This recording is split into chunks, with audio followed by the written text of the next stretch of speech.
안녕하세요. 이은정 산부인과 이은정입니다. 오늘은 굉장히 흔한 질환 중에 하나로 방광염에 대해서 간단한 설명을 좀 드리겠습니다. 소변을 너무 자주 봐요. 소변 볼 때 불편해요. 소변 보는데 피가 나와요. 소변 보고 나도 안 시원해요. 잔뇨감이 있어요. 이런 이야기를 하셔요. 이게 굉장히 불편한 증상이거든요. 증상이 나타난 지 그렇게 오래되지 않았어요. 길어봤자 한 1, 2주. 한 2, 3일 전부터 이렇게 증상이 나타났어요. 이런 증상을 호소하시면서 오는 경우가 많습니다. 그러면 방광염이라는 게 어떻게 생기냐? 보통 이런 증상이 생기는 이유가 방광이 있으면 그 방광에 세균이 들어오는 거예요. 남자하고 여자를 비교를 해보면 여자가 방광염이 훨씬 잘 생기거든요. 그 이유는 해부학적 구조에 있어요. 남자들은 성기가 길기 때문에 보통 그 균이 타고 들어오는데 장벽이 많죠. 근데 여자들은 요도가 굉장히 짧기 때문에 세균이 금방금방 침입하고 특히나 이제 항문이라든지 이 주변에 있는 균들이 침범하기가 쉽습니다. 그래서 방광염이 훨씬 여자분들이 많이 걸리시는 건데요. 그러니까 세균성 방광염은 원인이 세균이기 때문에 세균이 잘 배출되도록 물을 많이 마시는 게 좋고 소변을 안 참는 게 좋겠죠. 빨리 그 세균류를 몰아내기 위해서 소변을 자주 보게 만드는 거거든요. 그래서 세균을 내보내고 항생제로 세균을 증식하지 못하게 하고 이러면 치료가 되는 거예요. 그래서 항생제 쓰고 물 많이 먹고 좀 푹 주무시고 나면 이 증상이 해결이 됩니다. 자, 그런데 과민성은 어떨까요? 간혹 이런 분들이 있어요. 물소리만 들어도 화장실을 가고 싶고요. 소변을 참을 수가 없어요. 이렇게 말씀해요. 환자분들이 이제 방광염이니까 항생제 쓰면 된다고 생각하시는데 이거는 기전이 좀 다릅니다. 보통 이런 경우는 세균성 방광염이 아니라 과민성 방광.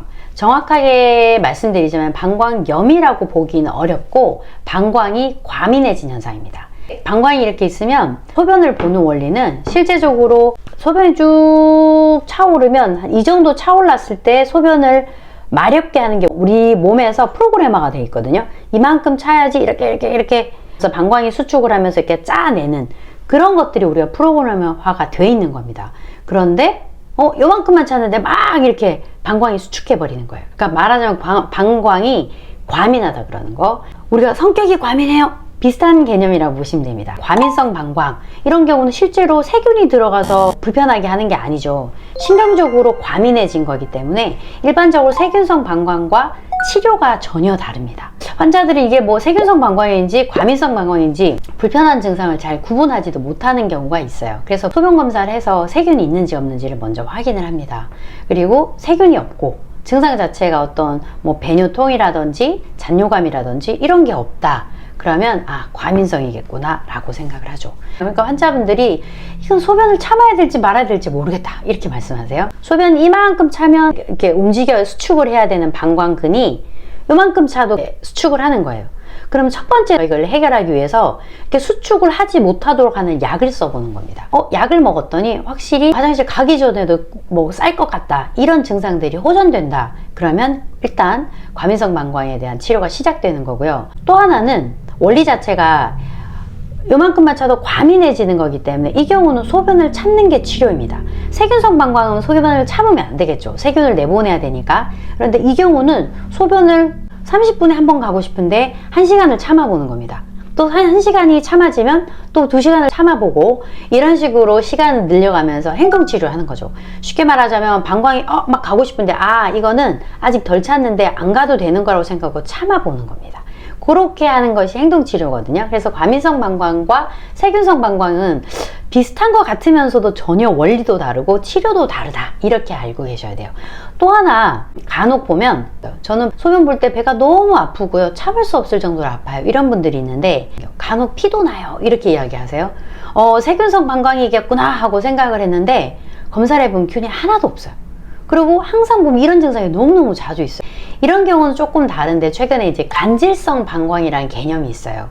쉽게 말하자면 방광염이 만성적으로 되다가 보면 방광벽 자체가 금방금방 뻘개지고 헐어지고 이런 경우거든요. 그런 경우는 실제적으로 가장 불편하고 많이 호소하시는 것 중에 하나가 통증입니다. 과거력을 이제 여쭤보면 방광염이 굉장히 자주 있었던 분, 쉽게 말하자면 만성적인 이제 방광염이 되면서 넘어오는 단계, 이런 경우를 우리가 간질성 방광염이라고 합니다.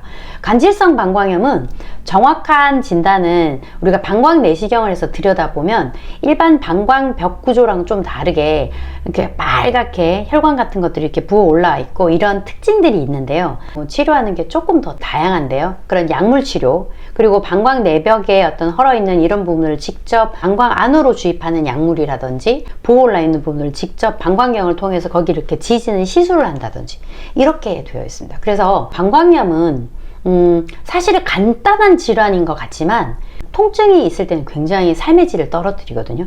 그래서 빨리 발견해서 빨리 치료하시는 게 제일 좋고요. 특히 피곤한 상태에서 관계하고 나면 잘 생기는 게 방광염입니다. 여기 질 구조를 보시면 여기 요도가, 소변 요도 끝이 요렇게 이제 요 정도 요렇게 있거든요. 그러니까 요도 끝이 요렇게 있으니까 실제적으로 여기 있던 질염이 있거나 외부의 어떤 이런 어떤 자극을 받으면 요도 끝을 통해서 세균이 훨씬 더 잘 들어올 수 있겠죠. 그래서 보통 세균성 방광염이 갑자기 심한 분들 여쭤보면 피곤한 상태에서 관계를 했어요. 이런 경우 되게 많습니다. 그래서 내가 그런 상태에서 방광염이 생긴 것 같다. 소변 볼 때 불편하다. 그러면 방광염을 빨리 인지하시고 오셔야 됩니다. 그러니까 세균성 방광염 같은 경우도 오래 방치를 하게 되면 이 세균이 거꾸로 역으로 요관을 타고 쭉 올라가면 우리가 신장, 콩팥으로 올라갈 수도 있어요. 그래서 신장에 염증을 일으키는 신우신염이 될 수도 있거든요. 그러니까 그런 것들을 방지하기 위해서 세균성 방광염은 빨리 항생제를 먹고 쉬고 물도 많이 먹고, 과민성 방광은 약물과 함께 행동치료로 이렇게 치료하시는 방법. 그리고 간질성 방광은 생각보다 세균류가 별로 없는데 증상이 너무 극심하게 온다 이러면 간질성 방광을 꼭 의심을 하셔야 되고, 그런 경우는 적절한 치료를 잘 받으셔야 됩니다. 자, 오늘은 방광염에 대해서 제가 설명을 드렸습니다. 그리고 특히 방광염 중에서 과민성 방광은 방광염이라고 하기는 좀 어렵습니다. 다른 말로 우리가 절박 요실금이라고 이야기를 합니다. 그래서 다음번에는 그 요실금에 대해서 자세하게 한번 다뤄보겠습니다. 지금까지 이은정 산부인과의 이은정이었습니다.